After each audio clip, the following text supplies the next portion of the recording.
Now, coming to you live from atop the Lavender Town Radio Tower, it's the one, the only, PUCL Podcast.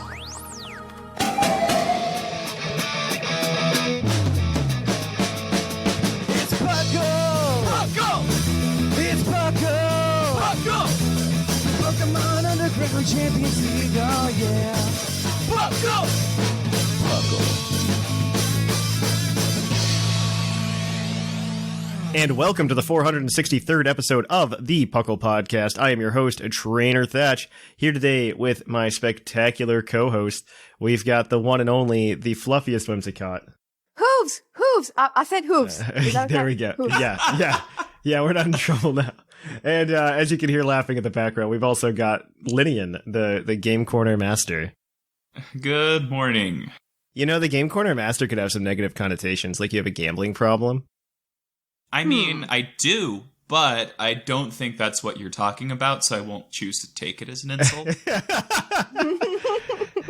All right, and welcome to the PUCL Podcast. PUCL, of course, standing for the Pokemon Underground Champions League, a nonsensical name we came up with in 2007. We talk everything Pokemon here, from the video game to the trading card game to pretty much everything in between. Mostly this morning it's been dogs, but that's for different reasons. And yeah, we talk everything in between. It's a good time. Welcome to the show. We got some, I mean, this is an exciting time, kind of, in Pokemon. I would say so Crown Tundra comes out this week, right? And I don't know. So like the one thing I've noticed just in general in the Pokemon community, I mean, this has probably been a year-long thing in general, has just been like, I don't know, like the hype just isn't there, and I don't know if it's Pokemon fault or my fault. I mean, I'm excited because like I think Crown Tundra is going to be better than Isle of Armor in a lot of ways. Because I think, well, honestly, Dynamax Adventures, best thing ever in terms of like a thing they could have added with that. Like, if you're going to do something with Dynamax, that's what I want. Okay, I can kind of see that. Because I really like the one thing that I do like that they're doing in both DLC that they've done so far is they've because like the one thing the fan base has really clamored for in recent past has been like a Battle Frontier facility. Yeah. And I think it's really great what they're doing is just adding a Battle Frontier facility in each DLC essentially. Yeah.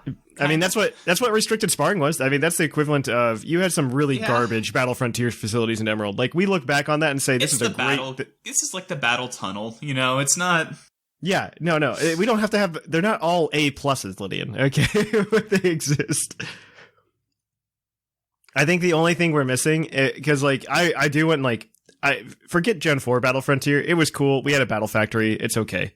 But like Gen 3 Battle Frontier, the Pokemon Emerald Battle Frontier, had the medals, and I think the medals are what would make it that much better. Like if they would somehow like unify all of those and say, hey, you get a medal for beating them.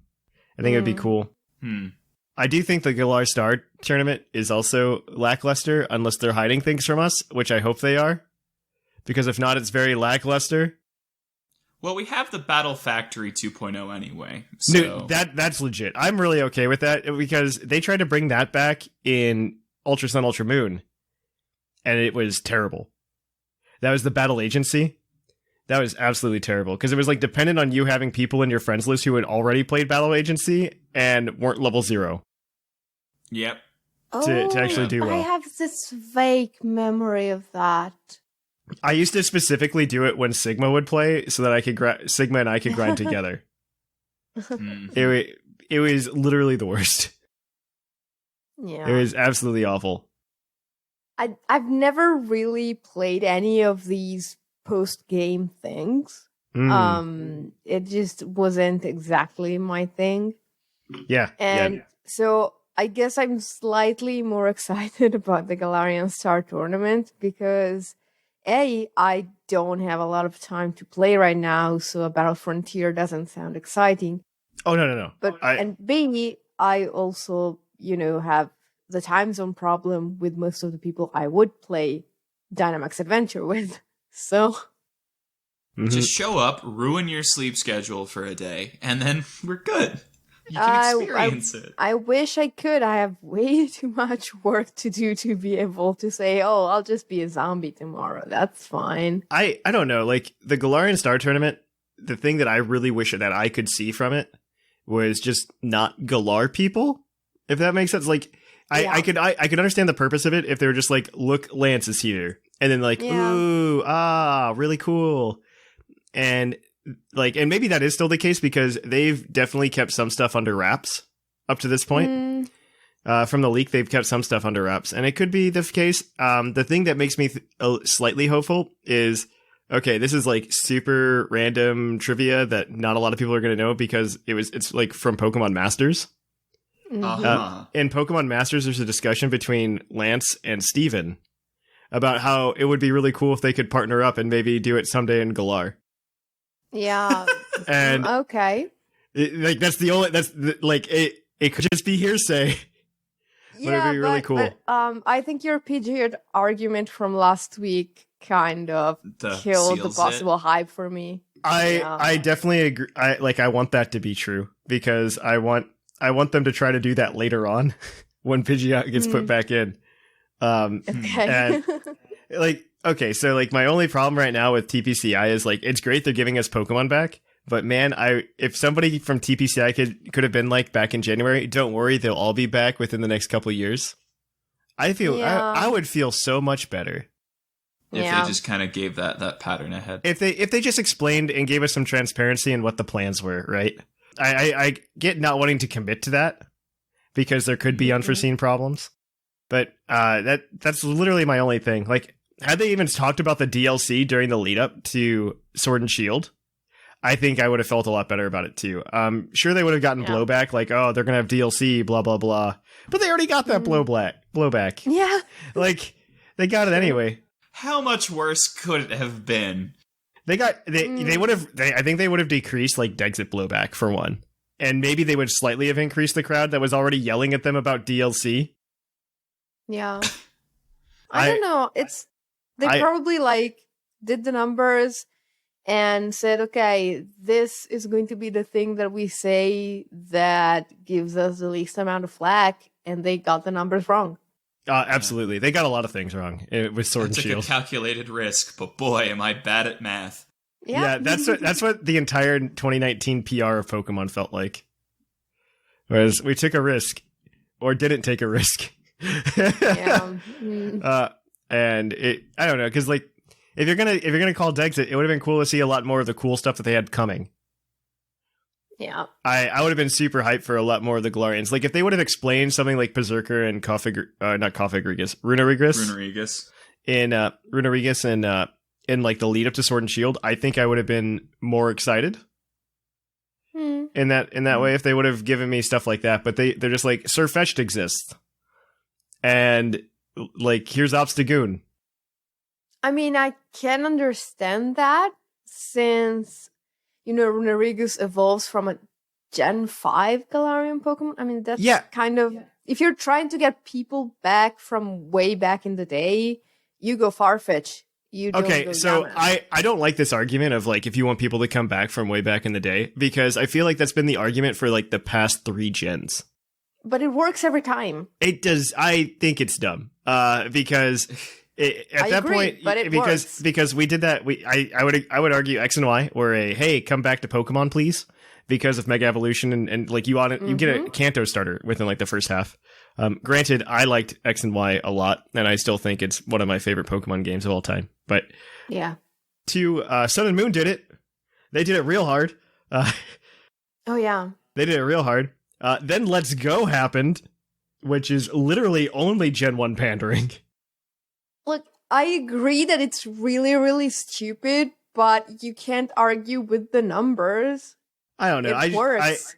I think they... Or maybe they look at the numbers and they think that's the thing they're doing right, and it's not, but they don't look at the numbers the right way. I just don't think they talk to the fan base so much, which is unfortunate. I mean, it seems to be going in the right direction now, because there's that guy on Twitter who was just like, hey, give me suggestions on like UI changes. And then people were like, oh, you should get rid of Dexit. And it's just like, no, he asked for UI changes. Oh no. But I think that's a step in the right direction. Like they're actually asking for feedback to some extent. And I honestly think that whether Lynian's going to disagree with me, I think Dexit was the reason we got DLC to some extent. Or at least the DLC. I don't agree to that at all. Yeah, you can disagree with me as much as you want on that, but I think especially if Crown Tundra is larger than Isle of Armor, or if it just feels more fulfilling's the wrong word, but if it feels more substantial, I think I rest my case on my theory. Because Isle of Armor felt very light. Yeah, but I don't think that they would have seen that blowback, picked up a whole new dev project, or even greenlit one they had been kicking around. Like, it doesn't match. It also just doesn't match how they have to, like, prep things ahead of time. It's like card games, anime, and things like... You can't make a pivot on a dime on fan reaction a year away. It takes longer. I think they might have said, okay, there might be some blowback, and the DLC is going to fix it. And then there was way more blowback than they expected, and the DLC didn't quite fix it. But I agree with you that it's impossible that they put the Isle of Armor together in 6 months. I don't know. On top of it, they were talking about, like, they were talking about cratering motivation at the job place. They were talking about things like Pokemon have to be relatively finalized 10 months in advance to some degree, because otherwise they cannot get the scripts translated in time. Because they have all of those languages. They all need to be consistent. They all need to be consistent against other canon. I would say the amount of text in Isle of Armor is significantly lower than the amount of text in like base Sword and Shield. Yes, but they still have to deal with their translators' schedules. Yeah, but it's Pokemon, so you just pay the translators, Yeah, pretty much. Honestly, I know some translators for other kinds of businesses, and the usual way they work is, hey, we're going to pay you a dime, and we did this yesterday. Yeah. So I'm guessing that, like, something as big as Pokemon has their own translators, their own hands. On staff. Yeah. They get paid well, and they do the job exactly whenever they need them to. Yeah. It's just going to take time, and you can't finalize... You can, I guess, but I do not think Game Freak is capable of turning that around in 6 months amid... That is a fair assessment. Especially when their employees all talked about hating the job. They talked about hating being on Twitter. They did. That was a very public news story. No, that was one guy who said that. That was one guy. I know which news story you're referring to. That was one guy who was just like, we're going to work on... inaccurate. It was also from like a year. It was from like a year prior to when the story like hit the mainstream too. Because he was talking about like Project Gear, which had already come out. It was... I don't disagree that there's probably some motivation issues at Game Freak due to the fact that like that's all they do now is Pokemon, and they can't really get out of that cycle. Which is not what I was referring to at all. Which one are you talking about? There was a story. There were a Game Freak employee was talking about how miserable everyone was because of the Dexit blowback. They hadn't expected it to be this bad, and they had been so harassed, no one wanted to work. Oh, I did not hear that. So if you're telling me in that environment they decided they were going to turn around a full DLC patch in 6 months, I just don't buy it. I mean, that's a very Japanese thing to do, though. Yeah. I buy it. I 100% buy it. Also, it was within a year. Like, Isle of Armor didn't come out for a year after they announced Exit. Yeah, but they had stuff to show at 6 months in. They had stuff to show, yeah, and I didn't think it looked good when they showed it. Now we're really ranting. Yeah, but... We can stop having this fight, and we can go talk about some real news that's factual. So let's go kick it on over to the news. Let's cue that epic music.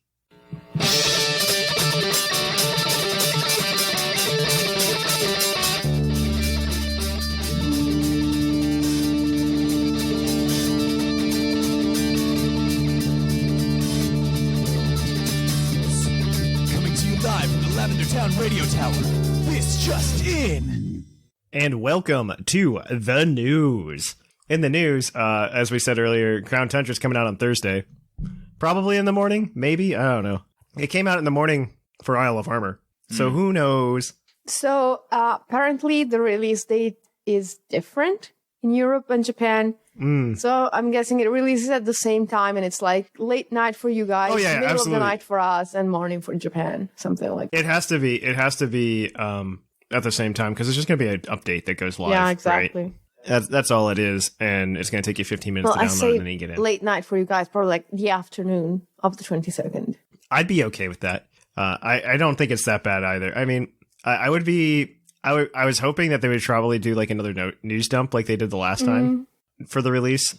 Maybe that's what happens. I don't know. We'll see. I would really like to see that happen, where they just like, here's some news, and they talk about all the things that they haven't shown in Crown Tundra, because their PR team's taking the exact opposite approach of Sword and Shield, where they gave us no information, and like they're back to like Sun and Moon release cycle.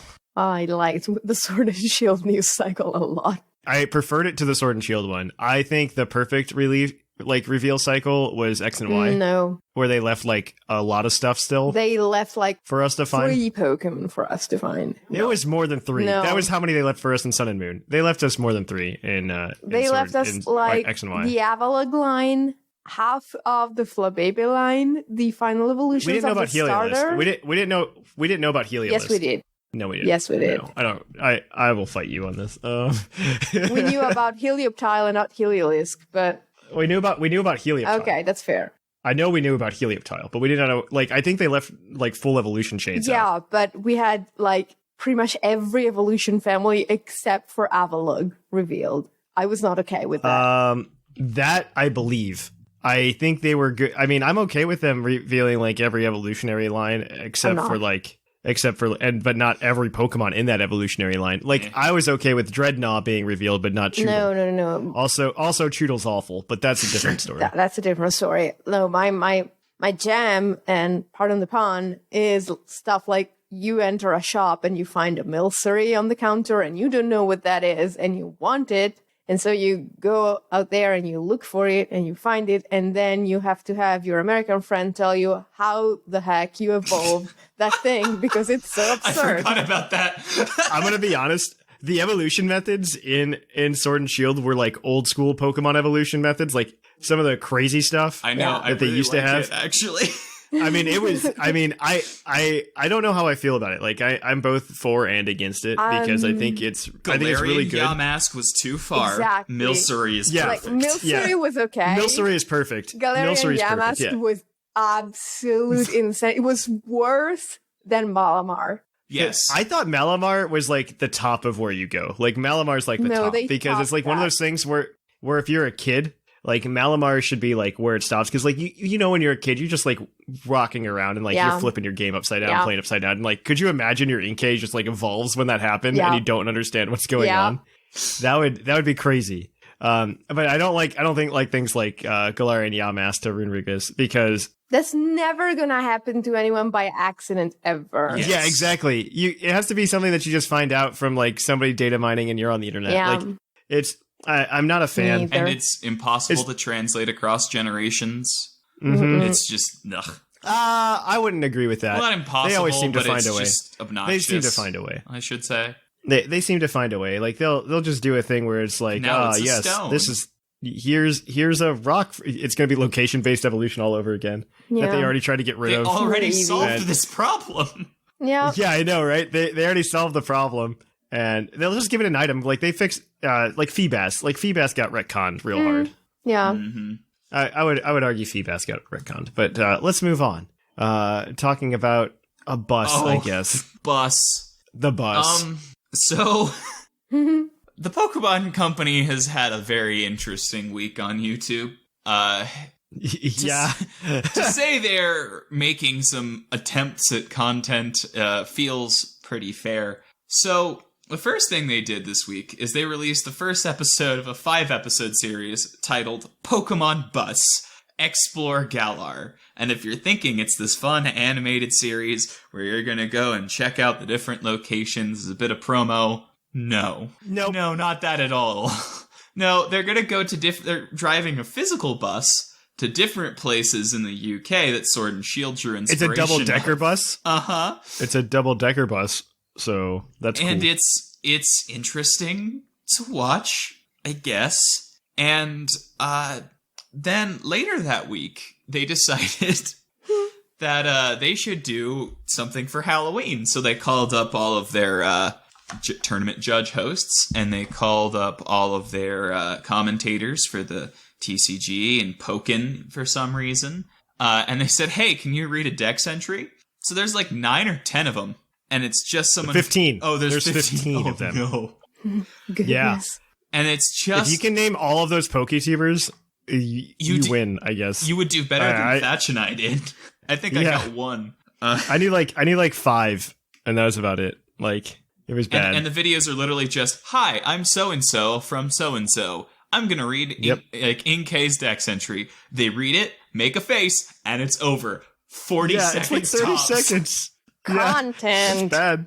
Content. We should do that on PUCL. Hi, I'm Thatch from the PUCL podcast. Let me read you this dex entry. You do that, but we put a trivia game around it. It's so much better. I know. No, you don't. I just read the entry and then we're done. That's all right. insane. But so yeah, the Crown Tundra is almost here. So we get Cap Pikachus thrown at our heads, one after the other. The Unova Cup is now available, and they will all be available until the end of November. And at the end of October, you get the brand new World Cap Pikachu, and you can find the codes for this on Cerebi or on our Discord server. I'm excited for World Cap. Nothing else. World Cap though. I guess. Pokemon Shirts is releasing 5 special designs that are only going to be available until November 13th. So if you want them, you have to go now. They're designs because typically you just get one Pokemon, but these actually have some Pokemon paired up and some not. Like Espeon and Umbreon are together, Larvitar and Tyranitar. There's a new Snorlax one, a Ditto one, and a Ghastly and Gengar one. Those shirts are nice. I would also argue maybe almost $100 nice. Yeah. They are I bought one. These are the original it's Stitch, nice. yeah. Yeah, this is the original Stitch. Yeah, I bought the Totodile one as a Hawaiian shirt, and it's perfect. So it's also it also feels very good. It's made very well. So I do recommend original Stitch if anybody is thinking about it. They don't sponsor me. They should. I really do like their shirts and their products. Also, because we can't have more news that has no consequences. On Monday, October 19th, the day this comes out, being the final day, Tetris 99 players can get a Pokemon Sword and Shield theme by collecting 50 points. I don't know how you collect points in Tetris 99. You do Tetris? You need 50 of them. I assume you play Tetris. Yes, absolutely. I think. I don't know. I don't know. I haven't played Tetris 99 in forever. I've never played it. If you like Tetris, it's a good thing to do. I'm also going to skip over video game battling news because the only thing we have is that if you played in the Battle of Legends, go get your 50 battle points. Have fun. Thanks. Thatch forgot to sign up again because I always forget it's Thursday at 7 that I have to sign up by. It's such a weird time. Well, it's because it's UTC. It's Friday midnight UTC. And so it's 7 o'clock. I'll sign up for the next one and stream it. I promise, guys. I very much promise. All right, talk some Pokemon Go at me, Lynian, because we've got a lot of Pokemon Go. Holy balls. Yeah. Pokemon Go is beginning one of their many, many new events. It's so suffocating how much stuff they have going on. And in my opinion, it feels very suffocating. It's suffocating, and no one's out and playing it because Pokemon. Well, they had some blowback from that earlier. I know. Did you hear about that? Because they were like, "Oh, we're going to end all the pandemic stuff," and it's just the pandemic's not over, right? Yeah. Yeah, but I don't know anymore. Yeah, but it's really hurting our bottom line. Pokemon Go is beginning a new event style called Catch Mastery. The first event will be Catch Mastery Ghost. Drifloon will appear more in the wild. Timed and exclusive field research to encounter ghost types and earn Gengar Mega Energy. An increased catch experience for nice, great, excellent, and curveball throws. The fact that there were 3 different things that you mentioned in that second line blows my mind because it's there's time research, exclusive field research, and Gengar Mega Energy, and it's just that's so many things to worry about. And there's 4 more bullet points of news. Yeah, and it's just that's so many.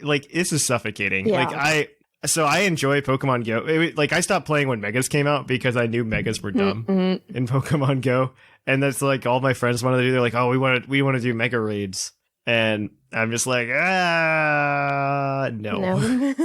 No. All right, but go on, Whimsicott. Yeah. This one's semi-interesting. Semi-interesting, exactly. So until October the 20th, which is tomorrow, if you're listening to this on Monday when it comes out. Players can obtain special red eggs from defeating Go Rocket leaders.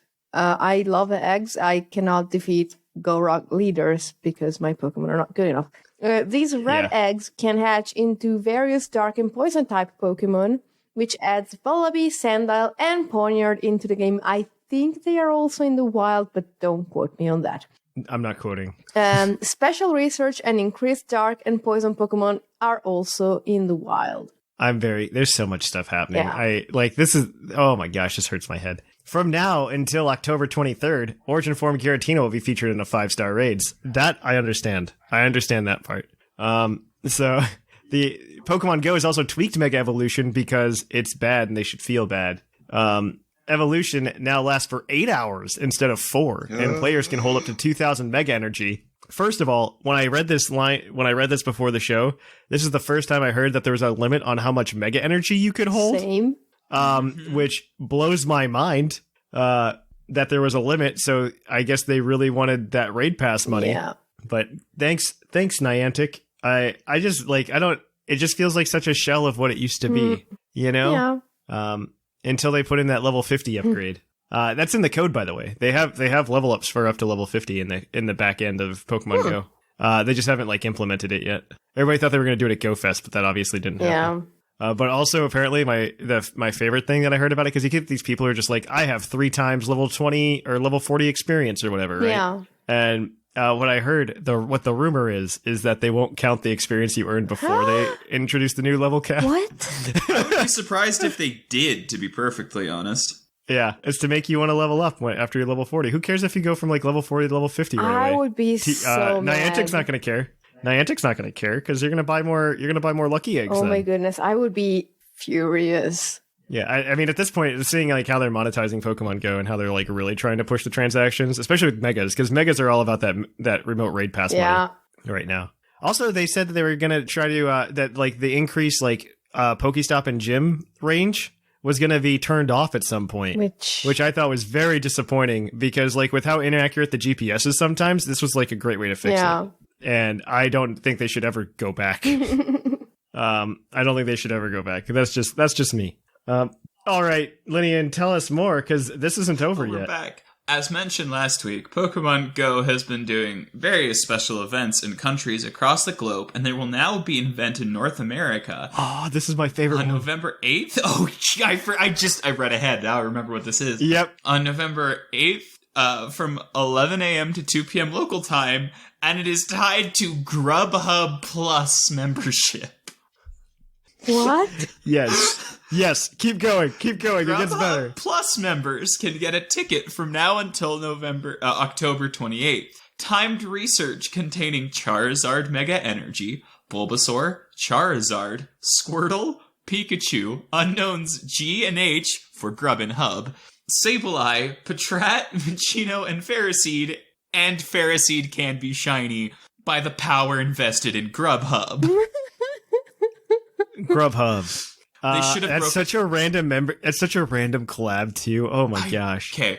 All I'm saying is they should have broken their rules and introduced a Gen 7 Pokemon. They should have gone for Grub and Hub. Oh. It would have been fine. Yeah.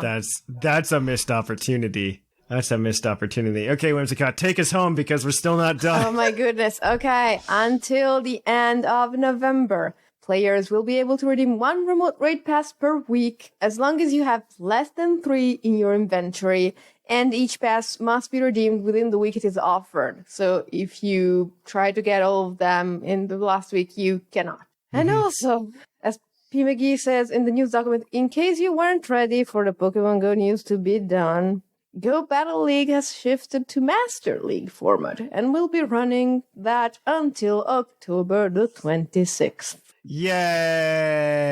Yeah. Yeah. Okay. So, small piece of Puckle news here at the end. This is mostly for McGee because I know him and Shark Finnegan have been working on this. They've been working on a Crown Tundra guide for Pokemon Sword and Shield. And it's an organized document. He says that it's mostly just Cerebi links, but organized in a way that's actually helpful. Everyone needs that. At Joe? No, it's not. I think it's not. It's more, we know that we're not doing all of the heavy lifting, but trust us, there's added value. Everyone needs a bit of help through the town Crundra. The town Crundra. Town best DLC. I can't say The it. Town Crundra. Crundra. Oh my gosh. Lynian, spoiler alert for our D&D campaign, but now there's going to be a town you go to named Crundra. All right, moving on. We are going to kick it on over to Puckle's Poke Quiz, or we're going to quiz your co-host on their insane Pokemon knowledge.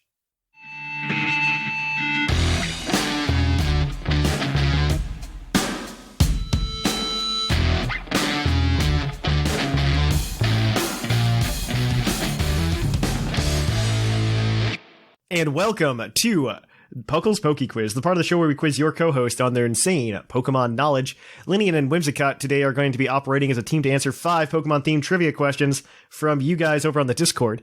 And they are competing with against their fellow co-host in a race to 30 points. Whoever gets there first gets a $20 credit to PokemonCenter.com. Not 25. Thatch is not a generous god. And... Just a golden it should be one. 20. It should be 25 because I keep saying that all the time, and it's like a nicer number than 20. But we'll think about it next time. Somebody will complain. They'll want like a pin. I don't know. But yeah, they are competing for that.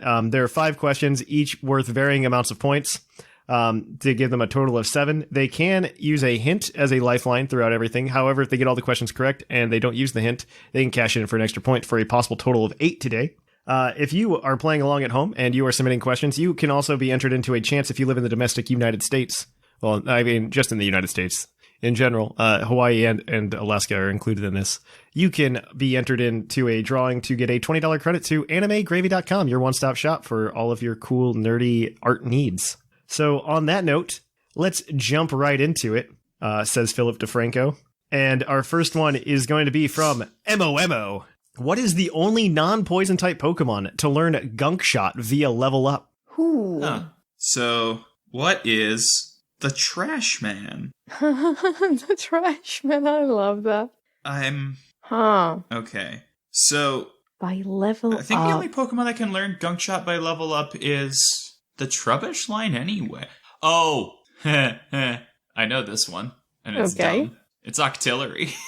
Oh, yeah, it learns a lot of stupid stuff by level Yeah, up. it's because it's because it's a cannon, and I know that because I was looking at the stupid thing in PTU the other day because someone was like a crit build, and I'm like, okay, let's see how this sniper works. Why does Octillery get Gunk Shot by level up? Yeah, I totally believe you on that. Octillery is correct. It learns it at level 1. It also learns a lot of weird moves because it's a tank. It gets Bullet Seed, it gets Rock Blast, and Psybeam, all by level up. So its move pool is very funky. All right, you guys are 1 for 1. Funky Gunk Shot. Okay, you have 2 choices here. You have a Ruby Sapphire question and a Pokemon Adventures manga question. Which one do you want? So I don't know anything about the manga, Whimsicott, so it will be on you. Let's put it this way. I have read the manga up to the Ruby, Sapphire, and Emerald arc, so That's the only good place to do it. All right, manga time. Let's go. Okay. This one's from the British Gent. In the Pokemon Adventures manga, what is the first Pokemon we see Red catch? Not something that he already had prior to the manga starting. What is the first Pokemon he catches in the manga? So he starts off with a Poliwag, and then he gets the Pikachu from Oak. The first one he catches, I think, it's been a while. I want to say, would it be Pikachu? He doesn't catch the Pikachu, I don't think. And we see it before. So we see it before he meets Pikachu. Because there's the scene where he and his Poliwag are out in the woods and they actually see Mew, if I'm not mistaken. And he's out catching Pokemon. That is correct. He doesn't catch Mew, but he's catching something that I think might be something like a Rattata or a Caterpie, something simple like that. I'm not sure, though. Let me think about it. I have no idea. You. I remember the Mew from that scene. I don't remember what Red was catching. You do have the hint. We do. It is kind of early on to use it, but if we are floundering in the dark, it might be worth it, Lynian. What do you think? Sure. This Pokemon was in the title screen for Pokemon Red in the intro. So it's either Nidorino or Gengar, and I have a very hard time thinking that they're going to lead with Gengar. Yeah, same. But when you say the title screen, that's not what he means. The animation. I mean, every Pokemon's in the title screen. Exactly. So I was going to say that's a lot of it. Okay, so it is a Nidorino. Fair. Nidorino is correct. That is correct. You are 2 for 2.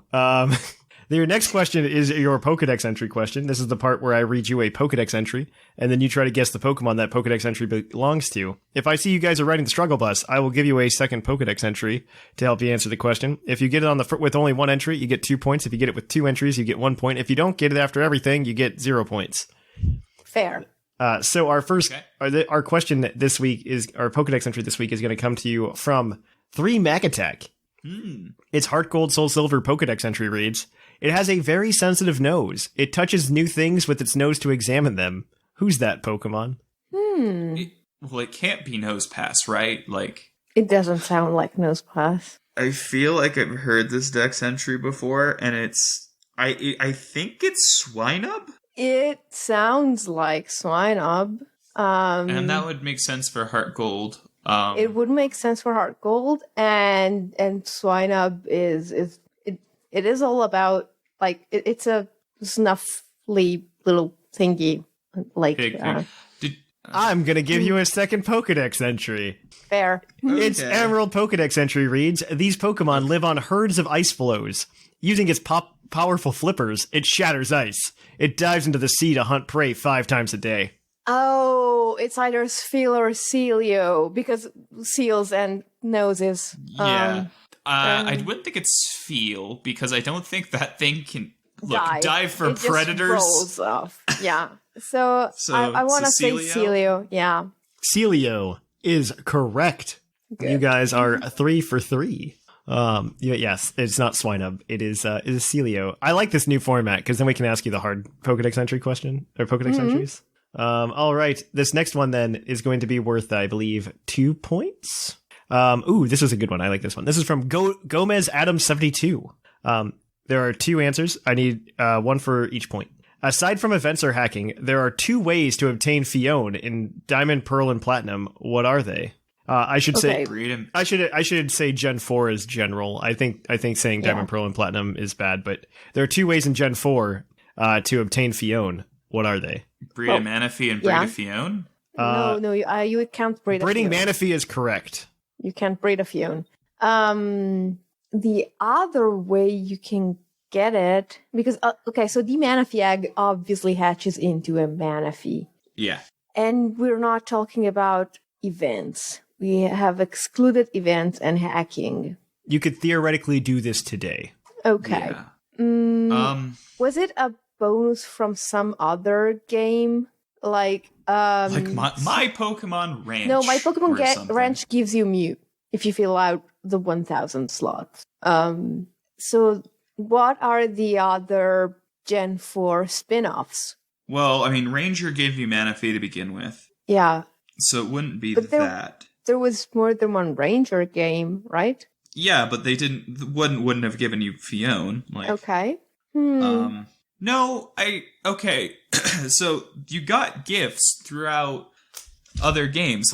Ranch gave you more than just Mew, and Battle Revolution gave you Electivire and Magmortar and all of that. Okay. But I legitimately would put money down on my Pokemon Ranch. Okay. Just given, Mew was the grand prize, and Fione is such a nothing Pokemon. So you're saying 500 got you Fione and 1,000 got you Mew. I can believe that. I can go for that. Or 700 got you Jirachi, because we give that out annually anyway. So top shelf is Mew. This is a mixer, a Fione mixer. I'm down with that. Okay. My Pokemon Ranch is correct. Fione, you got so you could put up to in the US version, because there was an updated version for Japan to make it compatible with Platinum that the US never got. Mm-hmm. You could obtain you could put up to 1,000 Pokemon in My Pokemon Ranch. By putting 999 in, that's when Haley would give you Mew. If you only put 250 in, you would also get a Fio. You had to trade a Leafeon. You had to trade a Leafeon for it. Not even 500. Okay. Yeah. She did give you like a bunch of other cool stuff though. Like she would just like randomly trade you stuff. Like Pikachu. Sure, who cares? Vulpix, Ponyta, Lickitung holding TM44 for whatever reason. What Tangela. is TM44? I have no idea. I'm gonna look that up. I have no idea. She would also trade you like Tangela with already knowing Ancient Power at level 1. Oh, cool. She would trade you an Eevee. Adaptability. Oh wait, that was it all. There's no hidden abilities. This is Gen 4.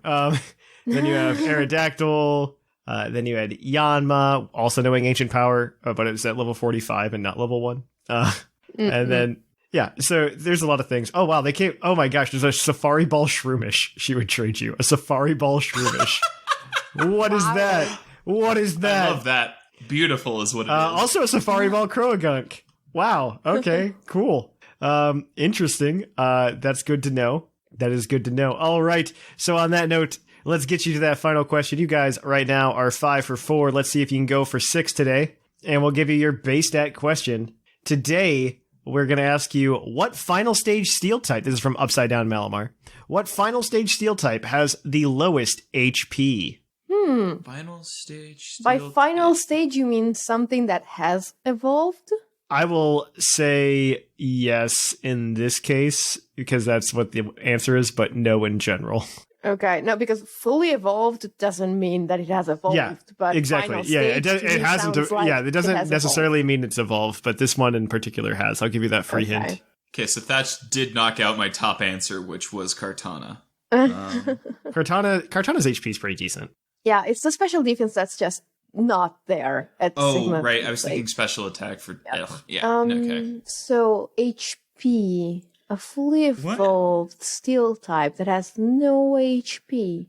Every like frail steel type I can think of just has bad defenses and decent HP. Like Excadrill, trash defenses, but like over a surprising amount of HP. No, it has really good HP actually. Like yeah, 80 it's like something. on the top of the stat. No, it's over 100. Over 100 even. Okay, cool. So steel types, I don't think it's gonna be Magnezone. I don't think it's gonna be Forretress. I don't think it's gonna be Aggron. Well, something that's like in. I'm gonna say it, and you're gonna feel real silly, Whims. What has the lowest HP of like basically any Pokemon? It's a Gen 1. Weedle? I don't know. Diglett. Oh, it's a Alolan Dog Trio. You're right. You're right. Alolan Dug Trio is correct. It has a base HP of 35. Good job, Lynian. After that, second place lowest HP of fully evolved steel types, Mawile with 50, followed up by Klefki at 57, and Durant at 58. Other Pokemon with Prio evolution start at Bastiodon, Wormadam, Probopass, Klinkling, and Aegislash all at 60. Fair. Yep. All right, so that gives you guys 6 today. That does change up the leaderboard pretty significantly. So we're going to go ahead and retally everything. So let me move everything around. I believe Claude9 is still in first place with 27 points. However, we have a tie in second place now with Sigma and Lynian at 25. P. McGee is in fourth at 20. Seth Vilo and Whimsicott are tied in fifth with 19. Basket is in seventh with 12. Sublime is in eighth with 10.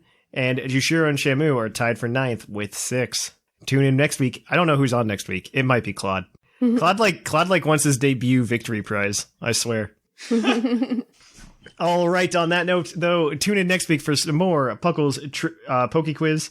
We're going to go ahead and kick it on over to the topic. We got some new iTunes reviews here at Puckle, so this week we've got one from Pokemaster12365. Why I love Puckle. Puckle is the best Pokemon podcast you can get, period. While driving in the car, while lying playing Pokemon, you can listen anywhere. The hosts are so friendly and give you lots of great tips on all things Pokemon. Whether you like Pokemon Go, the TCG, or the games, they will talk on it all. With an average episode length of an hour and 30 minutes, you have a whole heap of content all week. Did I mention they upload weekly? Keep playing and Puckle on. Well, thank you for that. You too can get your iTunes review right on the show. All you have to do is write an iTunes review or review us wherever you listen to us on the podcast. But until then, thank you for that, and we are going to go ahead and kick it on over to the topic. And welcome to the topic. Our topic today is Crown Tundra hype. I don't know what to call it. I mean, Crown Tundra's coming out next week. I am very surprised at the... this week. That's what I meant, right? Did I say that? Is that what I said? That's what I meant. It comes out on Thursday at some time. I'm very excited for it, mostly because Isle of Armor was good, and it kind of showed us what DLC could be. Crown Tundra seems like it's got more. Yeah. Like, I really feel like Isle of Armor was just like, here, we want to do a DLC, here's like a little bit of something, and we'll give you the rest of it. We'll give you like the good stuff in the fall. I don't know if I would call it the good stuff, but it feels more organic. Isle of Armor was cool, but it didn't feel very like cohesive with itself once you were done with the dojo story. Isle of Armor felt like they had a different concept for the wild area and decided to throw it in. Yeah. That's really what Isle of Armor felt like. They revealed everything for Isle of Armor before we got Isle of Armor, right? Yeah. I don't know if there was a secret left other than like, oh, you need to go chase the Slowpoke around. Yeah. Safari balls are back, guys. Yeah. I mean, that's all cute. Also, the Cramorant mechanics are dumb, but that's fine. They are absolutely stupid. I was just like, oh man, maybe we'll get like Kurt's granddaughter. That'd be really cool. Nope. That would only make sense. I still want my Great Ball Mandalorian cult at some point, but... I feel bad that they've really tainted Apricorns. Yeah. Apricorns are just forever tainted. But I like that they found a way to utilize items that they've just been carrying around in the background code of the game for 10 years. Yeah. I appreciate that. That's fair. That's fair. So that's nice. I like that we got the pixels back for that. Yeah, I wish they wouldn't have tainted Apricorns, but that's neither here nor there. Isle of Armor had like, we got Galarian Slowbro. And then we got a lot of stuff coming in, a lot of new stuff coming, more so than like Cubfu and Urshifu, which I kind of think Cubfu's a little pointless, but that's a different question for a different day. But it's cute. It's cute, but I don't understand its point because, especially with like the context in which it was released, right? Mm-hmm. It was just like, hey, we know most of you probably already finished the game, but here's a Pokemon that you're going to go evolve in the next 15 minutes. It's one of those things where it doesn't make sense to be a post-game DLC, but like if you were to play the game and head there as soon as you could, it kind of does. It's like, hey, you've been with it, you've had this adventure, and now you get to make it evolve. I was waiting for Crown Tundra to come out before I wanted to go ahead and do like another playthrough because I wanted to go play through the game with the DLC inserted so that you could go to the Isle of Armor. One, you can go through the game with some like other stuff. But two, you could get Cubfu and like you kind of have like this side... I imagine it's like a side quest in like an RPG. Typically, I mean, I guess Pokemon is an RPG. It's like a side quest where it's just like, hey, you're best friends with Cubfu now. You can go over to the tower and then evolve it. Part of that final step before you go to like the final challenge. You know what I mean? It'd be that's kind of cool in that sense. Like I think it would be cool as like a story building moment. I don't think Crown Tundra will be that way. I think Crown Tundra is like 100% post game. Yeah, as it should be. With all the legends, I think it's just 100% post game. It's our ultra wormhole. Equivalent. And that's what worries me about, like, DLC 2. Like, what's left, The answer's Pidgeot. Pidgeot and half the starters. And Houndoom. And Ampharos. Ampharos is the one that boggles me. I'm gonna be completely honest. Ampharos, we just sold a $500 plush and we sold out of it. Should we put that Pokemon in the game? Nah, bro. No. Oh, you know that Pokemon that won our favorite Pokemon poll back in 2020? Yeah, is that coming? Nah, bro. No, we're not gonna put that in either. I felt bad at first. I said this last week. I felt bad at first because I was like, oh, they only left the garbage out, which is only semi-true. Minior's out, so I can't agree. Yeah. Just contractually. I can't agree because half the starters are still missing and stuff like that. Like, there has to be something. They don't just keep half the starters out and not put the starters in. That'd be like a really stupid move, in my opinion. I mean, it's a move they sort of pulled with Mega Evolution before, but nowhere near this level of just, you can't have your Greninja in your game. Yeah, you can't have your Greninja. I mean, I'm okay with Ash Greninja being gone. That thing can be gone forever. Yeah, that's fair. Ash Greninja can be the cosplay Pikachu of Gen 7 for all I care. It could stay there. Greninja was my first level 100 Pokemon. Oh man, see, that's why I think leaving like half the starters out is a bad idea because like there's some other kid who's like that was their first Pokemon game. Yeah. And like Greninja's like their jam, and they're just like, oh man, I can't bring my Greninja over. And at least bring the starters over. Fine, leave Rattata out. I don't care. Joy cares.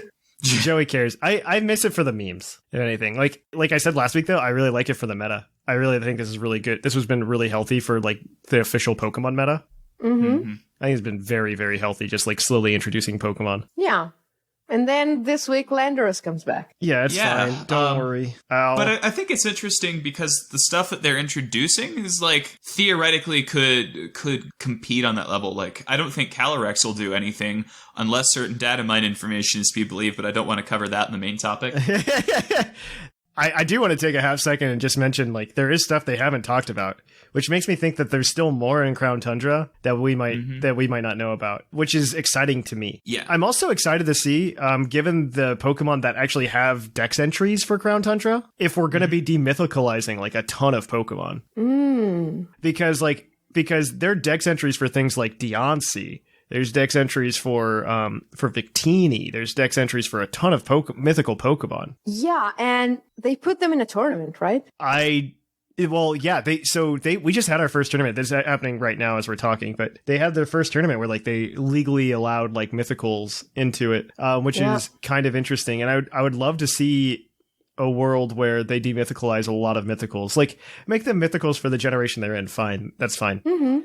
But then let's demythicalize them afterwards. Like, I thought that was fantastic with Deoxys. Like, that would be a good move, in my opinion. Yeah.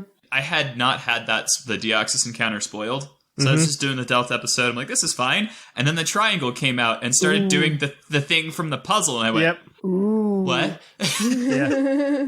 It sounds like at minimum, Keldeo might get demythicalized from some of the leaks, which would be really cool. I would love to see more of them get demythicalized. And we got new Pokemon too. Like, we got 2 new Reggies, which is really cool. I'm afraid of their stat lines. It could potentially be bad. Yeah. I still don't think they'll be fast, if it makes you feel better. Oh, I don't think they'll be fast. I'm just afraid. They might be like really, really like offensively oriented, but they also might not be able to get an attack off ever. Trick Room exists. Trick Room does exist, which would be fun. That sounds fun. I mean, all you do is give them like 65 base speed so they can get outsped both in and out of Trick Room. And VGC is going to be plagued with like the Regigigas wheezing nonsense for like the first week.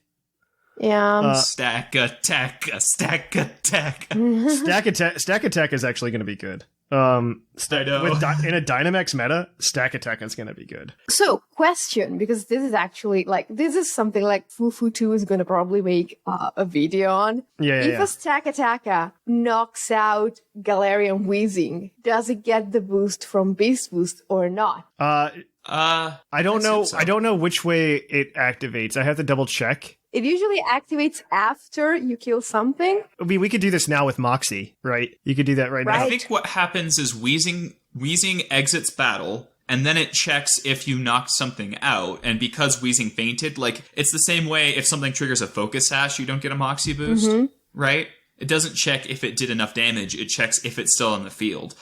So I would think it would still give the boost. It should work, yes. I'm going to double check, but somebody did it. Does neutralizing gas... Oh, this is like before... Wait, because they tried to do it with Pursuit. Guys, Pursuit doesn't exist anymore. That's not a move.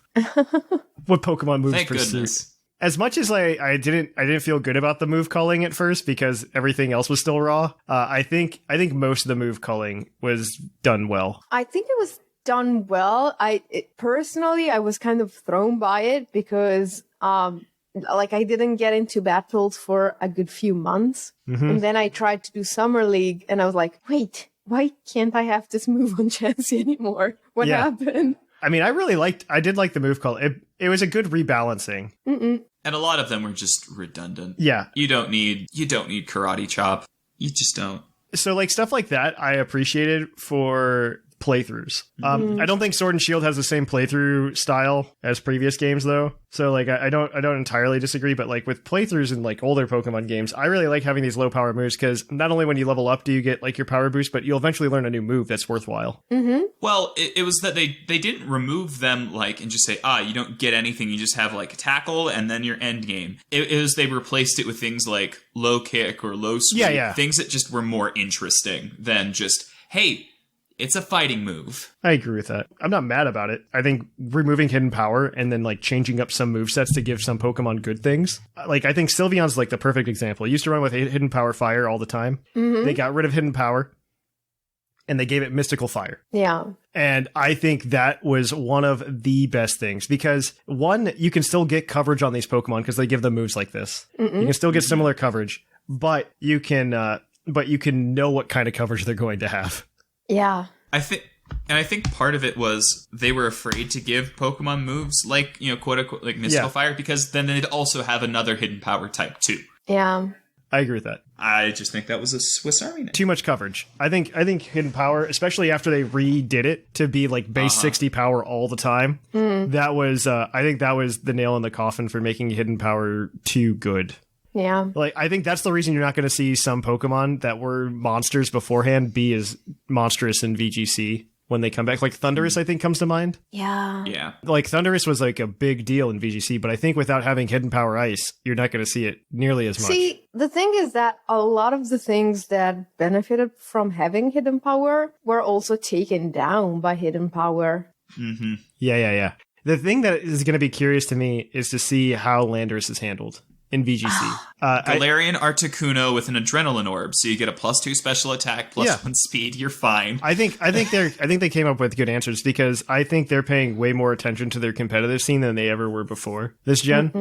And I honestly think I will use Urshifu as the example until the day I die. Urshifu is such a well-designed Pokemon for competitive. They very specifically chose its speed stat to go with its ability to shake things up. I just realized you can give an adrenaline orb to Milotic. Yes. But yeah, I think it's very, very cool. I wouldn't be surprised if the Galarian like Articuno, Moltres, and Zapdos end up being powerhouses just because they got designed well enough to play well. Yeah. I think Galarian Zapdos will not replace Zapdos. I think the two are just definitely not very proper. different, and that's fine. I do think Galarian Articuno and Galarian Moltres are probably just going to unless something weird happens, they'll probably just overstep their other versions. I'm not as excited about Galarian Moltres. I think Dark Flying is a poopy typing for not Mandibuzz. That's unfortunate, but because I don't think Moltres has the bulk like Mandibuzz or even like Eviolite Murkrow have. So that's unfortunate. But I think Galarian Articuno is probably the most exciting of the three. I mean, it looks really cool, but... It looks really cool, and if it's got stat distribution similar to Articuno with that typing, I think it'll be better. Yeah, and it's also it's Articuno in a game with boots, and that matters. Oh, okay, that's fair. That's fair. Boots in singles is like, that's the one thing that I'm most disappointed that we can't play like full OU on cart. Yeah. Is because boots exist, and it's such a cool item that fixes a lot of problems with entry hazards that were breaking the game. It was literally the item I kept asking for last gen, saying this is the item they need to do next gen. They did it, and they didn't let me play OU. I still blame Nintendo servers for that. I still blame it. I blame Nintendo and not TPCI, because Nintendo, like after they went to Nintendo Online, they just like, they're like babying their, I'm gonna put servers in quotes because a lot of it's still peer to peer. Yeah.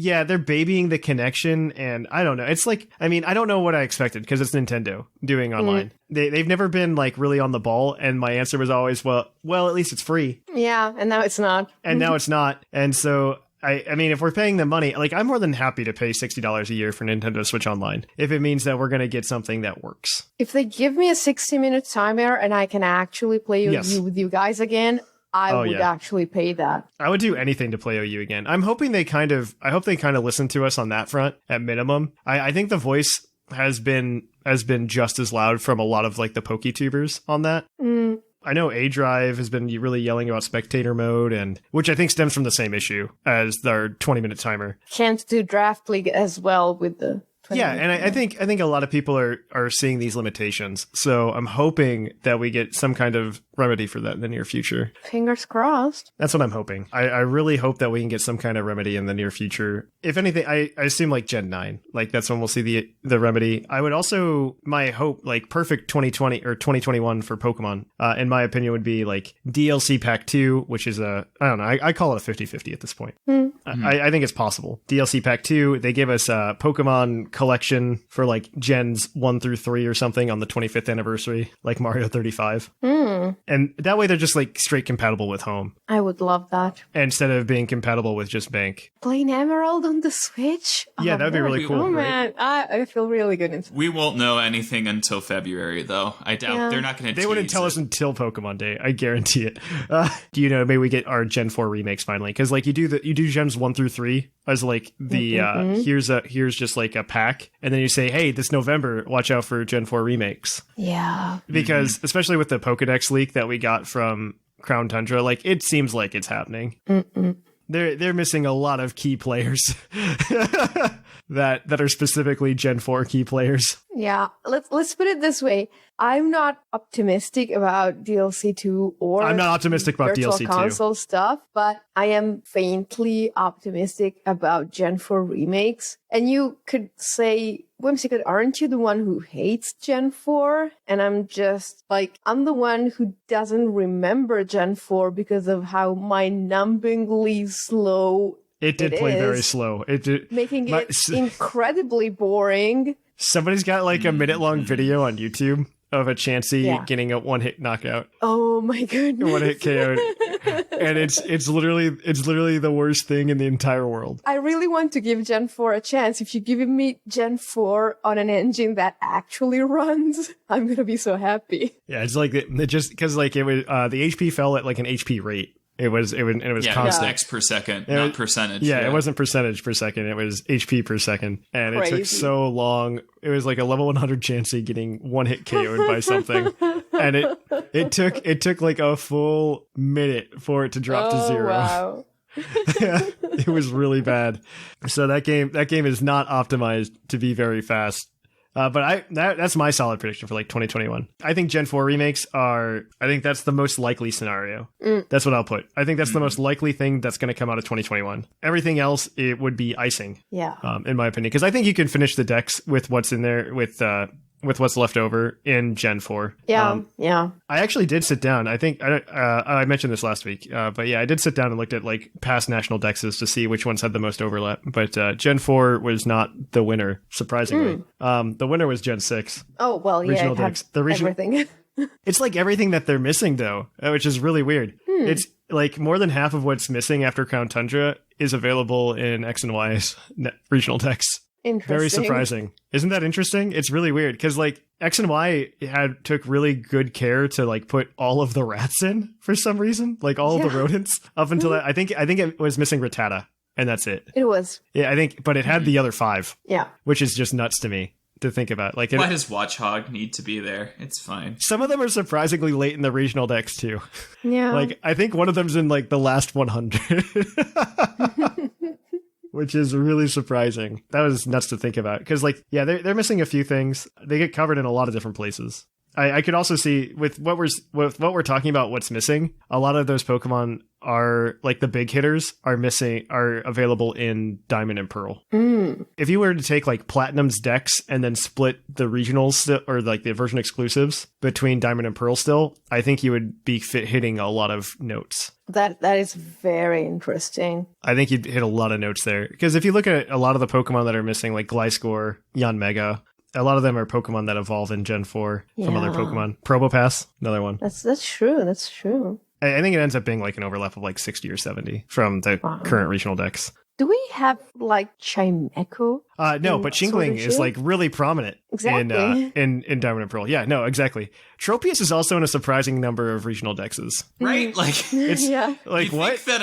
You think that a giant dinosaur made out of palm trees right? wouldn't show up in pretty much every regional dex? Right? It shows up in so many regional dexes. I couldn't believe, like, it's in the Gen 4 regional dex. It's in the Gen 6 regional dex. Arguably, Sinnoh is the worst place ever for a Tropius. I'm blown away. I'm surprised it wasn't in the Gen 7 regional dex. It wasn't, you're right. It was in Ultra Sun, Ultra Moon. Yeah. Okay. It was added to the whatever it's called, Executor Island, and it also gets the Move. Dragon Slam. Does it really? Oh my gosh, Tropius, you're so cool. Tropius gets Dragon Hammer by breeding, so I thought that was cool because it's found on a place where it would do so. Tropius knows what's up. Oh my gosh, yeah. Tropius is my jam. Banana jam. I'm excited. I mean, there's a lot of Pokemon that we're missing. Most of them, if you notice, the ones that are missing are the ones with multiple forms as well. So it makes me buy. I really do buy. Like, we had issues with the models. By the way, I noticed in Pokemon Go, I think, that I was wrong all along. Whimsicott had the bump I've been complaining about all along. You just couldn't see it in the previous models because of the way it was shaded. Good to know. Good to know. I'll keep that in my back pocket. You know, I never let anything hang in. Yeah, but on that note, I think this is a good place to stop before we go too far off the rails. I'm excited for Crown Tundra this week. I'm very excited. At the end of this week, there's definitely going to be a lot of streams where we're going to be jumping into like Dynamax adventures with people, so definitely check that out. I need to work really hard this week so I can have some free time during the weekend to hang out with you guys. This weekend, we're absolutely doing this. Like, I'll stream. I'm going to stream a ton just to do Dynamax adventures at minimum. Like, yeah. I'm all about that. But yeah, on that note, we're going to kick it on over to the Pokemon of the episode. We will catch you guys on the flip-flop. Poke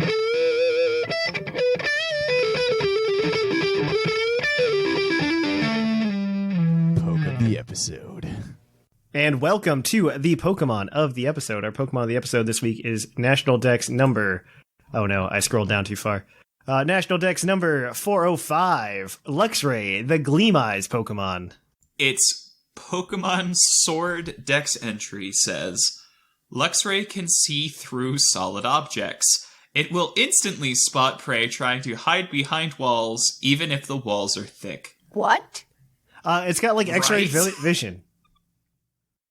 It's got Luxray vision. Yes. Luxray vision. Oh, I get it now. Okay. I mean, the last 4 letters of his name are X-ray. Fair. When I look at Luxray, what I see is the Latin word for light and ray. I don't see X-ray. So I don't know why the guys who are picking the teams chose this Pokemon. I honestly think Luxray is not that good. It is a pure electric type with, its stats are like meh. I think the biggest problem is that its speed's base 70, but I do think that this rotation of Pokemon that we've been having, where we just get new Pokemon added every few months, does give Pokemon with these lower base speeds, like 70, a time to shine, or at least a chance to, an attempt. And so Luxray, I mean, it's got that base 70 speed, but it also has a base 120 attack, which is actually really kind of scary. Its move pool isn't terrible. Its defenses are meh, there's 79 in both, and then an 80 HP. It's okay. It has some decent coverage as well. Let's put it this way. I don't see why you would ever run this instead of Sir Mix-a-Lot, but you do you. Guts. Sir what? Dracozolt. The one that I had that was Sir, later Lord Mix-a-Lot. Okay. Yes. Okay, so Luxray is, he's got guts. So Flame Orb is the item you should have on it. Fair. The one that we're running here is Adamant. 252 attack, 252 speed. Wild Charge, Fire Fang, Throat Chop, and Protect. I don't know that other moves exist for Luxray. I'll be completely honest. It didn't get like the boost something like Lycanroc did. Lycanroc got like a huge boost this gen. Yeah. I mean, it has Play Rough, it has Psychic Fangs. I mean, it has some options, just not many. Not the ones that you want. I'll be honest. So the thing is, Luxray is just on this team. I think the Pokemon that are supporting it are far more interesting, personally. Like Mineshow. So Mineshow is one of the few Pokemon that has the move Coaching, which I believe is actually a. I believe it's No, that's a really common move that was given out via the tutor. You are right. It's the fighting type right. Isle of Armor tutor. Yep, you're right. It's not a lot of fighting types. The reason is you always see it on Riolu because it has Prankster. But Mineshow is just fast, so it can actually run it. And so it is on like every fighting type ever that existed. You are correct. So, and Mew. All fighting types and Mew. And Cinderace. And Cinderace, because why does Cinderace need to be good? Come on. And Zeraora. Zeraora got it. Wow. Well, I mean, Cinderace makes sense, it having coaching. Yes. As it is, yes. Yeah. A libero. So for those of you who are unaware, coaching in a double battle will boost the attack and defense of your partner Pokemon by 1 stage each. It actually bypasses all forms of protections, which is kind of interesting. So like you can protect and still get coached, which is something to note. So you could coach Luxray, give it a +1 to attack, let it get its guts boost at the same time, and then get ready for next turn. And then honestly, I would just go big and have fun. Yeah. Like that's the answer. You go big and you have fun. From there, the Mind Shao is rocking 252 attack, 252 speed because it doesn't have other stats. It's holding a focus. It's got inner focus as its ability, so it can't be flinched, so you can get your coaching off. This is jolly because we're making this Mind Shao as fast as we possibly can. It's also running close combat because Hydreigon exists, I guess. We're also right now in that funky meta. Series 6 is almost over, unfortunately. Where things like Dragapult don't exist right now. Unfortunately, I get to come back. Yeah, we get Fake Out, Taunt, Coaching, and Close Combat. It's an interesting... I think Coaching's an interesting play, especially coming from a not Riolu. Yeah. I like saying... Because Riolu's not interesting outside of Coaching. Like, typically, if you can take out the partner Pokemon for that Riolu, you're gonna be fine. Yeah. Notably, the inner focus also makes you intimidate proof. Oh, that's true. They did add that. That's really cool. Yeah. They did add that. But tell us more about... I think the rest of this is rather generic. Yeah, you have Primarina holding a life orb with Liquid Voice. It's modest. It has max speed, max special attack. It has Hyper Voice, Moonblast, Hydro Cannon, and Protect. Now, Hydro Cannon is interesting. Hydro Cannon's a choice. Yeah, choices. I honestly think the person who probably made this team was probably very excited or was very upset with Hydro Pump's accuracy. Because you don't typically click Hydro Pump unless you absolutely need it to like game end. Yeah. And true. I think bringing Hydro Cannon is 100% accuracy, and you're probably ending the game. I think it's 95. I don't even think it's perfect. It's better than 85. Yeah. Yes, it is better than that, though. I'm going to look this up, but keep going. Yeah. And then another pretty standard thing is a Moongoose holding a Koba Berry, because bird spam is halfback, I guess. Yes. It obviously has Regenerator. It has 236 HP and 36 defense and 236 special defense, which lets it live something that I don't know. It's got Assassinature, and it's got 0 attack and 0 speed, because, yeah. You have Energy Ball, Spore, Rage Powder, and Protect. So I guess the only thing you might think is an option over other things is Energy Ball over something like Clear Smog or Sludge Bomb. Yeah. But, Giga Drain or something. Yeah. Hydro Cannon actually has an accuracy of 90%, by the way, so I think this Hydro Cannon play is stupid. Yeah, okay, fair. Okay. Unless there's something that you really need to take out specifically that you did the calc for, and Hydro Cannon like kills and Hydro Pump doesn't. I don't know what that would be. I'm going to be completely honest. I don't know either. Of Cinderace. Cinderace isn't in this meta right now. Exactly. I don't know. It's not in Colossal. Is Colossal? Colossal is in. Keep going, and I'm going to do the calc. I'm still curious about this. Double check the Dynamax on it too. Yeah. Notably, though, the Energy Ball is probably to eat Gastrodons. Yes. Fair. Yes, because that is, I think, the only grass type move on this team. So you need to really have a Gastrodon plan. We have, next up, we have Talonflame with the sharp beak.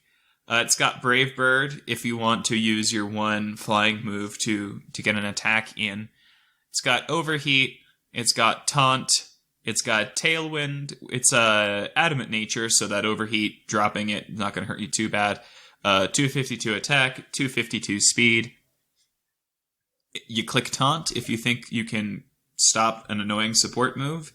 If not, you click Tailwind, and if you still have your HP, just click Brave Bird, I guess. Fair.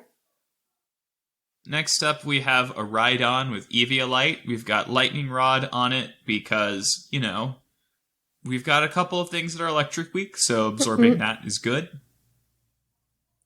It's got 4 HP, 84 attack, 4 defense, 228 special defense, and 188 speed. This thing is clearly very calced. I don't know them. I am afraid of the man who does this math. It's got high horsepower. It's got, to make sure you get your ground attacks off that aren't thumped by grassy terrain. Yeah. Or anything like that, and aren't spread damage. Lets you hit single targets. You've got Rock Slide for spread, and you've got Swords Dance and Protect. Yeah, this is an interesting Rhydon because the spread is incredibly defensive, apart from the speed, but then you get Swords Dance. It's weird.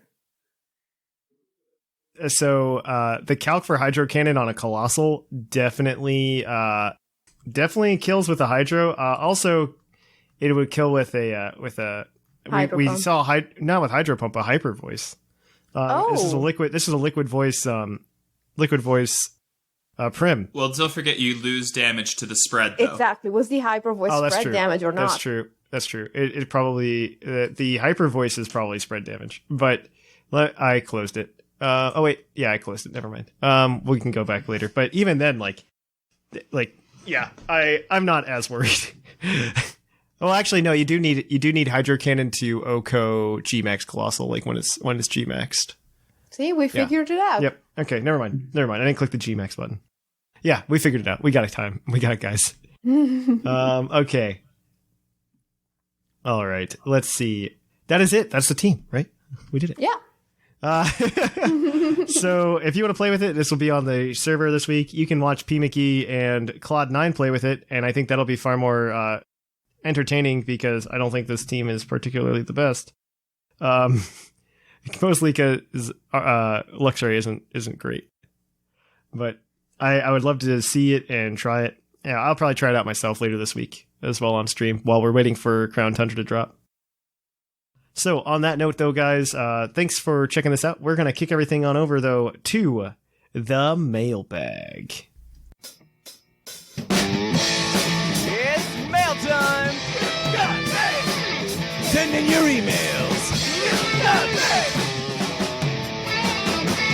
Mail! And welcome to the mailbag. The mailbag is the part of the show brought to you by the fictional energy drink Green Tauros, the energy drink that gives you hooves. Hooves! Yeah, out of fear for our life. Okay. And so then anyway, this is also the part of the show where we read your emails on the show. I asked you last week what Pokemon you're most excited for to see return to the Crown Tundra, either competitively or any other way. I don't care. Or you could just email us about anything at puclpodcast@gmail.com. So I'm very excited to see that. I don't even know what I'll ask you next week. Like, is there anything you're specifically excited for in Crown Tundra? There we go. Well, actually, the show will come out after Crown Tundra is out. But I don't want my phone to blow up on Friday. With email notifications. All right, you can only send us emails before it comes out, and it's what is your called shot? All right, so our first email this week is going to be from MOMO. I think Whimsicott gets this one. I do. MOMO says, "Hey, Puckle peeps. I am so excited to play Crown Tundra next week, but I'm equally as nervous for the competitive scene, considering I only started playing competitively with Series 6. It's been the perfect time to jump in and learn without all the broken toys available. But now that all the legends are making their way back into Galar, I'm not sure how overwhelmed my brain will get trying to comprehend how everything can work together." So I think it's actually going to be a bit easier because for the first couple of weeks, you're going to see like the same 6 things over and over again. Yeah, well, it's also So, like, for as much as we say Lando's bad, the good news is it's going to be easier to build teams probably because something will probably bubble up to the top. It'll hyper-centralize, and that'll make it easy to prep for. It's easier to prep for, but you'll also probably get something like Chalk, as much as Chalk was cancer. Chalk is what they called, like, the standard core back in the VGC 2015 meta. Which is, it stands for Cresselia, Heatran, Amoonguss, Landorus, and Kangaskhan. And that was, like, if you had those 5 Pokemon and then you, like, ran a tech on the side, and that was typically what was winning a tournament. Yeah. But it's really, that way you learn how to drive those things, and then it's easy to jump in with a team like that. Yeah. In my opinion. It's easy to drive a Chalk team, and then you were able to, you could learn what its weaknesses were, what you had problems with, and stuff like that. Especially since I assume none of us are trying to go to Worlds, like, right now. No. So I would say that's a good time to jump in, is with the Legends. Especially because they're not still letting in box art Legends or anything. Like, you're not going to be able to play with Xerneas or anything like that. Yeah. He says, expect lots of questions from me over on Discord. Fair. We have channels that are specifically for that, so it'll be okay. I'm hoping for another round of DLC eventually, as I think it's a great way to keep the game fresh and feeling new without introducing an entirely new region. Though I'm not holding my breath for any of it, it would be nice to see the rest of the Pokédex added. I'm looking at you, Ampharos. Yeah, feel you. Side note, I would 100% be that person to buy the $500 Marie plush you mentioned last week. I would have bought it if I had that kind of money. I thought about it. Yeah. I thought about it. Just sometimes your phone gets rickrolled to death and you have to buy a new phone immediately.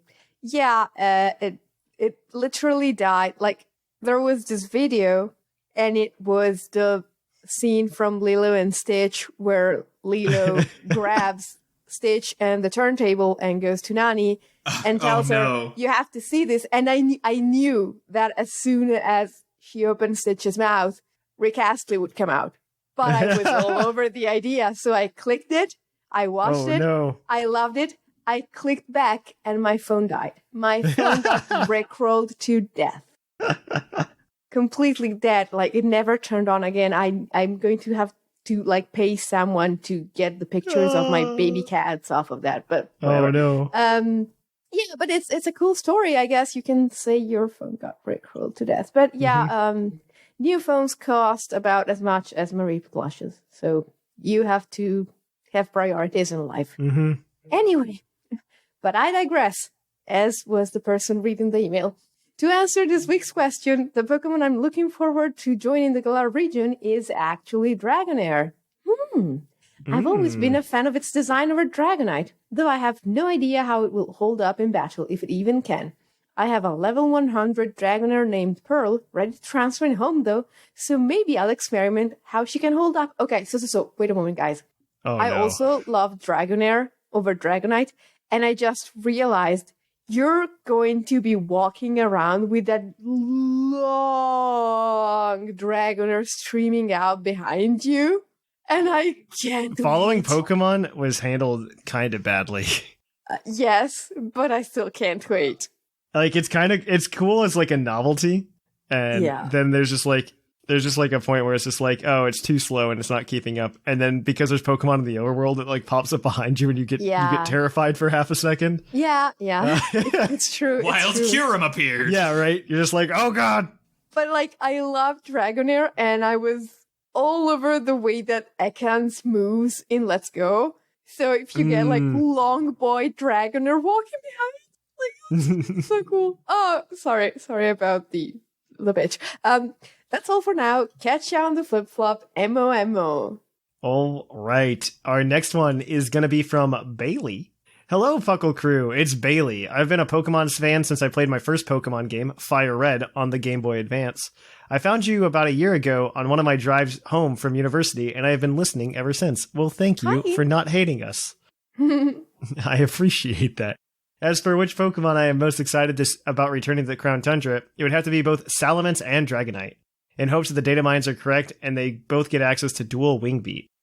I've played draft leagues primarily, and in a format with Z-moves being around, These two both suffer from not having good flying stab. They both get fly. And if you're using Z moves, or is it without Z moves being around? Maybe they forgot the word without. Because then, yes, they both have aerial ace. So they both have aerial ace. But outside of that, yeah, dual wing beat would be good. Dual wing beat's a decent move. It's mostly because flying's a really good type, and I think TPCI constantly forgets that. Yeah. And when they don't forget it, you get bird spam. Yep. If they get access to dual wing beat, they will be so much better and so much fun to use. The idea of Dragonite with multiscale and heavy duty boots is terrifying. Yeah. A little bit, yeah. But I mean, at the same time, you get triple axle now. Yes. So that is also true. Triple kick, but good. I think triple axle is going to see more play once Crown Tundra comes out. That's my prediction. I think you're going to see a lot more triple axle. A lot of weird things get it. Weavile gets it. It's not which isn't that weird. I wouldn't say that one's not a weird one. That one's not a weird one, but Gallade gets it. That's weird. Could you imagine that? Minccino gets it, and that's very weird to me. Minccino gets most of the multi-hit moves. Yeah, but it's not a 3 to 5. It's just odd. Yeah. Serena gets it. Perfect. Yeah, but all of those Pokemon conceivably look like figure skaters, so I'm okay with that. Mm-hmm. All right, Frostmoth. Frostmoth's not good anyway. Okay, you got me there. Frostmoth's just not good. All right. I'm also excited to see the Reggies come back, especially Registeel, because it's my favorite of the Reggies and the mascot of my draft league team, the Pittsburgh Registeelers. Keep up the great work with the podcast, and the Registeelers is pretty good. I'm a fan. That's very good. Keep up the great work with the podcast, and I'm excited to listen to future episodes. Sincerely, Bailey. So there have been some other, I didn't know this happened until very recently, but the NHL added some new hockey teams. Oh. And I only found out about this because I took my vacation to Seattle a couple weeks ago to visit my in-laws. And I got there and my mother-in-law was very adamant about buying me a Seattle Krakens, which is the name of the NHL team in Seattle, a sweatshirt. One, it was very odd because neither her or I are into hockey. But she just really liked the logo, and the logo is kind of cool. Okay, fair. So you could be like the Seattle Tentacruel now. That'd be pretty cool. Yeah. That'd be a fun meme. That's a deep dive. Okay, but yes, keep up the great work with the podcast, and I'm excited to listen to future episodes. Sincerely, Bailey. Well, thank you for that, Bailey. Hope University is going okay. Moving on, then, our last one today is going to be from Bam! Bam! Bam! He has the exclamation point. It's illegal to say it otherwise. You have to have the enthusiasm behind it. Dear exuberant hosts, it is I, Bam! Here again to tell you about what Pokemon I'm excited to see in Crown Tundra. Unfortunately, the 100+ Mons that they promised us includes over 50 legendary Pokemon. So true. Yeah. So true. So, right when the whole, 100 each came out, and they had the picture of all the legendaries, they had that, and then some of the pseudos that they had confirmed, and it said, you had these 70 Pokemon account for 80% of... of Crown Tundra. Yeah, it was painful. Crown Tundra didn't have much missing. That leak didn't reveal to us that much. Yeah. There are mons that you have to search for and hunt for, but after I catch them, they just hang out my PC for the rest of eternity. Yep. One legendary and mythical I'm looking forward to using is Diancie. It won't be legal in any official online formats, but it will still be fun. I don't know, we just had one. We just had a tournament with it. Well, who knows? But it will still be fun to use against a friend and maybe Mega Evolve it. I am also excited to have Aurora's back. Aurora's back means 4 out of my top 6 favorite Pokemon will be back. They just need to add Torterra and Ampharos, which is very funny to me given what we've been talking about. Yeah. Then I will finally have that terrible at competitive dream team of mine. I'm not the only one with the same one-track mind about the Pokemon that are still missing. This makes me feel a lot better for feeling like a broken record from week to week. Other than Minior, I think most of mine are there. I'm looking forward to Diancie just because I'm going to be the goof who's running around with Diamond Storm Body Press. It's not good, it's just very funny. Fun. I was talking to somebody about Mega Evolution the other day, and I forget, it might have been on the show. I don't remember anymore. All the conversations bleed together. But we were talking about it, and they said you that... repeat yourself so often. Yeah, right? And there's only so many Pokemon ideas to have, okay? Cut me some slack. I'm on this show every week. And so I think it was in chat or something, because I think it was P. McGee. And he was talking about how Mega Evolution appeared to be, like, Mega Evolution not being in Sword and Shield seems to be the exception to just, like, the whole franchise as a whole. Which they thought was maybe it wasn't PvP, maybe it was an article I read. I don't remember. But they're just like, yeah, it's in like Pokemon Mystery Dungeon and Pokken Tournament, and it's gonna be in Pokemon Unite, probably. It's in Pokemon Go. So I mean, could you imagine? So like, you remember the hype that like people had for like Pokemon Go getting Mega Evolution before they botched it? And like, could you imagine like the hype of like, hey, here's a DLC that brings Megas back to Pokemon Sword and Shield? Like, there would be hype for that. Yeah. Like, legit hype. That's like one of the things that like keeps me at that 50-50 for DLC 2. Is like that could really bring some hype if you brought back Megas in one of them. Honestly, yeah. But yeah, I digress. Finish this email. All right, it is time for me to prepare for the blizzardy wonderland that is the Crown Tundra by making some hot chocolate and putting on my normal Michigan clothes. My normal Michigan clothes. I appreciate this, Bam. Catch you on the flip-flop. Bam! My normal Michigan clothes. Michigan gets, like, scary cold sometimes. It's awful. It's awful. Michigan's particularly. I used to live on the Michigan border with Indiana. And, like, I forgot after moving, I'm literally, like, maybe 100 miles south of where I used to live, like, latitude-wise. But the weather is so drastically different that, like, when I go back, it's made me soft.